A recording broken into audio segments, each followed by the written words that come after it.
പഞ്ചാര പാലുമിഠായി എന്ന് നിങ്ങൾ കേട്ടിട്ടുണ്ടോ? ചിലവരൊക്കെ കേട്ടിട്ടുണ്ടാവും. അപ്പൊ നമുക്കതൊന്ന് ഉണ്ടാക്കി കഴിക്കാം. Welcome to my vlog. അതിനായിട്ട് ഞാനിവിടെ ഒരു പാക്കറ്റ് പാലെടുത്തിട്ട് ചീനച്ചട്ടിയിൽ വെച്ച് ചൂടാക്കി ലേശം ഉപ്പിട്ട് കൊടുക്കുന്നുണ്ട്.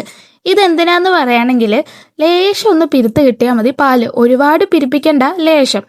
ഇനി അത് നന്നായിട്ടൊന്ന് തിളച്ച് വരുമ്പോൾ അതിലേക്ക് 2 വലിയ ടേബിൾ സ്പൂൺ പഞ്ചസാര ആഡ് ചെയ്യുന്നുണ്ട്. നല്ല മധുരം ഉണ്ടാവണം, എന്നാലേ ഇതിന് നല്ല രുചിയും ഉണ്ടാവുള്ളൂ. എന്നിട്ട് ചിരവി വെച്ച തേങ്ങ, അതായത് നാളികേരം ചേർത്ത് കൊടുക്കുന്നുണ്ട്. ഇപ്പുറത്തെ അടുപ്പിൽ നമ്മൾ ശുദ്ധമായ നെയ്യ് ഉണ്ടാക്കുന്നുണ്ട്. അതാണ് ഈ കാണുന്നത്. ഒരുവിധം കരിഞ്ഞു വന്നു കഴിഞ്ഞാൽ നടുവിൽ നിൽക്കുന്നത് നെയ്യാണ്. ഇനി അത് ഈ ഒരു പാലിലേക്ക് ചേർത്ത് കൊടുക്കുന്നുണ്ട്. ഇനി വീണ്ടും നന്നായിട്ട് ചൂടാക്കി അതൊന്ന് വറ്റിച്ചെടുത്തു കഴിഞ്ഞാൽ ഒരുവിധം റെഡിയായി വന്നു. ഇനി കുറച്ചുകൂടെ നമ്മൾക്ക് വറ്റിച്ചെടുക്കാനുണ്ട്. അങ്ങനെ എല്ലാ വെള്ളവും വറ്റിച്ചിട്ട് ഒരുവിധം ബ്രൗൺ കളർ ആവുന്നവരെ നമ്മൾ കൈ വിടാതെ ഇത് ഇളക്കിക്കൊണ്ടേയിരിക്കണം. ചെറുതായിട്ട് ആ സൈഡുകളിലൊക്കെ അടി പിടിച്ച് വരാൻ തുടങ്ങിയിട്ടുണ്ട്. അപ്പോൾ ഗ്യാസ് ഓഫ് ആക്കാം.